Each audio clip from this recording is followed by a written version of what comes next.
Good morning student. आज की math की क्लास में हम लर्न करने जाएंगे भिन्न, और भिन्न के अंदर हम पढ़ेंगे मिश्र भिन्न में संख्या को बदलिए।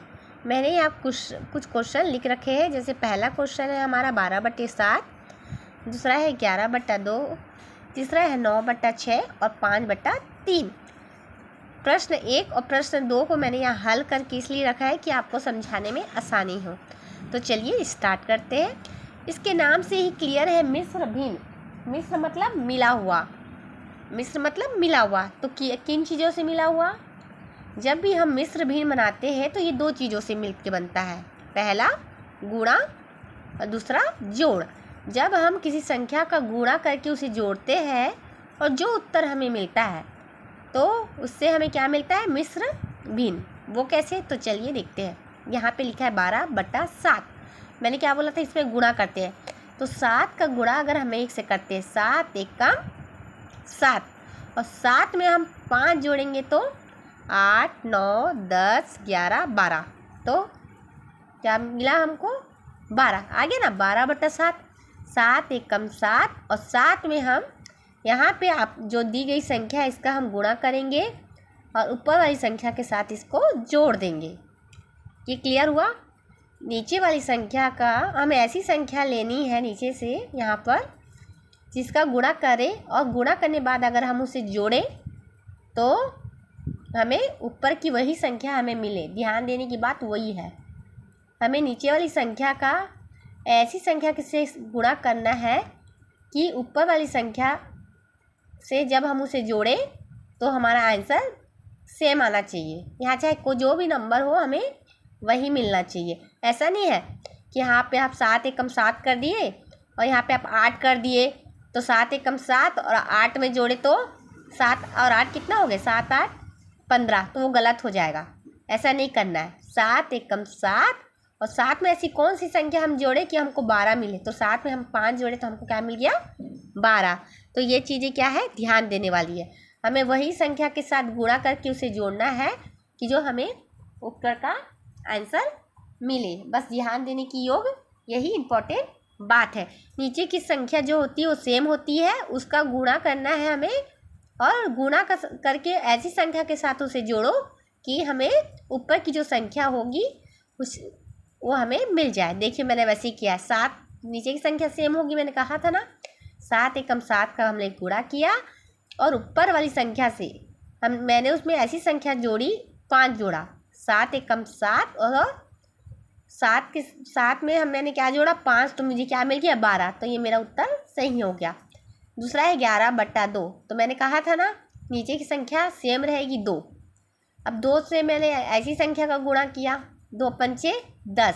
यहाँ पे मैंने गुणा कर दिया है ना। लेकिन इस तरह से आपको नहीं बनाना है। यह मैंने इसलिए किया है कि आपको समझाने में आसानी हो। कॉपी में ऐसे आप नहीं करोगे, ये गलत हो जाएगा आंसर शीट में, ठीक है। ये मैंने आपको समझाने के लिए ये तरीका अपनाया है। 2 × 5 = 10, और 10 में मैंने 1 जोड़ा तो मुझे क्या मिल गया? 11 मिल गया ना, ऊपर का वही संख्या।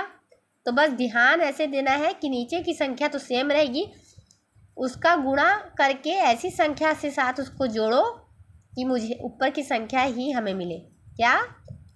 नीचे की संख्या का गुणा करके उसे ऐसी संख्या के साथ जोड़ो कि जो ये ऊपर की संख्या हमारे प्रश्न में है हमें वो मिले। अब यहाँ पे दिया है 9/6। तो मैंने क्या कहा था? नीचे की संख्या सेम रहेगी। अब मेरे को ऊपर में क्या मिला चाहिए? 1। तो 6 1 × 6 ले लिया मैंने।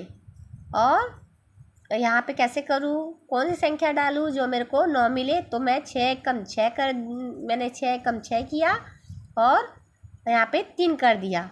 6 × 6 और 6 को हमने 3 के साथ जोड़ा तो मुझे क्या मिल गया? 9 मिल गया ना, ठीक। अब यहाँ पे दिया है 3/5। तो मैं यहाँ पे 3 लिखूँगी। 3 का गुणा मैं 1 से करूँगी तो 3 1 × 3, और ऐसा कौन सा संख्या जोड़ूँ जो मुझे 5 मिले? 3 1 × 3, और 3 में मैं 2 जोड़ दूँगी तो 5 हो जाएगा। तो इस तरह से क्लियर आपको बनाना है ना। ऐसे कट पिट करके मत बनाइएगा वहाँ पे क्वेश्चन पेपर में। वो गलत आंसर शीट में जब आप एग्ज़ाम में सॉल्व करो या टेस्ट में या फेयर कॉपी में, तो इस तरह से मत कीजिएगा। आप पीछे रफ करके कर सकते हैं, आपको समझने में इजी हो, इस वजह से मैं ऐसे बताई हूँ आपको कि नीचे की संख्या सेम रहेगी और नीचे की संख्या गुणा करने बाद उसमें ऐसी संख्या जोड़े जो आपका ऊपर का जो प्रश्न रहेगा, प्रश्न का जो ऊपर की संख्या रहेगी वो सेम आए, बस वही ध्यान देना और बाकी कुछ प्रॉब्लम नहीं, एकदम ईजी है। नीचे की संख्या सेम रहेगी, उसका गुणा करने के बाद ऐसी संख्या से गुणा करो कि जोड़ो तो आपको वही नंबर मिले, बस क्लियर। तो इसमें दो चीज़ें का मिश्र किया जाता है, दो चीज़ें मिलाई जाती है, पहला गुणा, दूसरा जोड़ना। पहले गुणा करो, फिर ऐसी संख्या के साथ उसे जोड़ दो कि ऊपर की संख्या ही हमारे प्रश्न में जो ऊपर की संख्या है वो हमें मिले। तो ये हमारा मिश्र धन। उम्मीद है जिस तरह से मैंने आपको ये समझाया है आपको समझ आया होगा। अगर आपको किसी भी तरह की कोई कन्फ्यूज़न हो इसमें तो आप मुझे कमेंट बॉक्स में पूछ सकते हैं। अगर मेरी वीडियो आपको अच्छी लगी हो तो लाइक और शेयर ज़रूर कीजिएगा। वीडियो में आप लास्ट तक बने रहें, इसलिए आपका बहुत बहुत धन्यवाद।